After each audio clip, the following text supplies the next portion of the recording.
Hello everyone, so let us discuss the first part of this topic, which is all about solving quadratic equations by extracting square roots.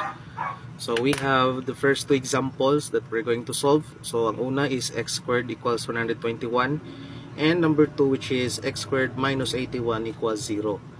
So when you talk about this extracting square roots, so atong kwaon ang square root sa number, and afterwards there are two solutions nga mo gawas when we solve for this kind of quadratic equation.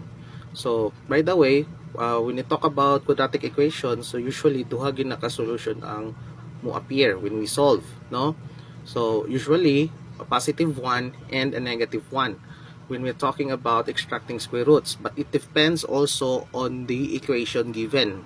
Okay, like for these first two examples, so it is possible that there are two solutions, one is positive, one is negative. Okay, so without further ado, let us solve these two examples. So now na to ang x squared equals 121. So saan na to siya pag-solve?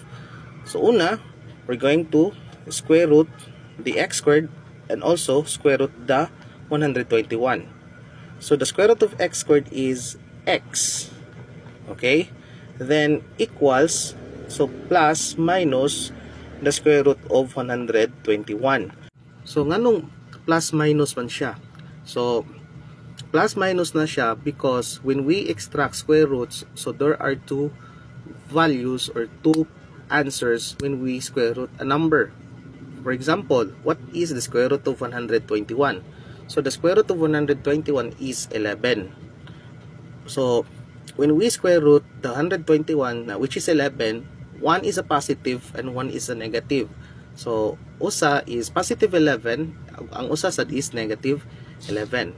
So therefore, x equals plus minus 11. Okay? Then we have two values of x. The first is x equals 11, and the second one is x equals negative 11. So these are your solutions, or these are the solutions of this quadratic equation nga x squared equals 121. Usa is positive, usa is negative. Number 2, we have x squared minus 81 equals 0. So atong buhaton, we're going to transpose the negative 81 to the right side of the equation para x squared na lang ang mabilin. So we have x squared equals 81. Negative siya, transpose ka sa right, usab ang sign, that is 81, positive.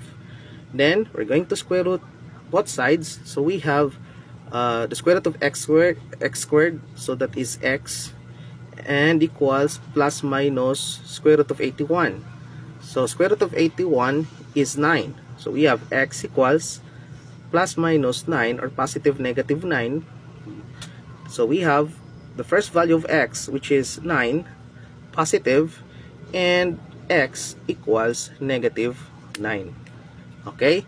So these are the answers for number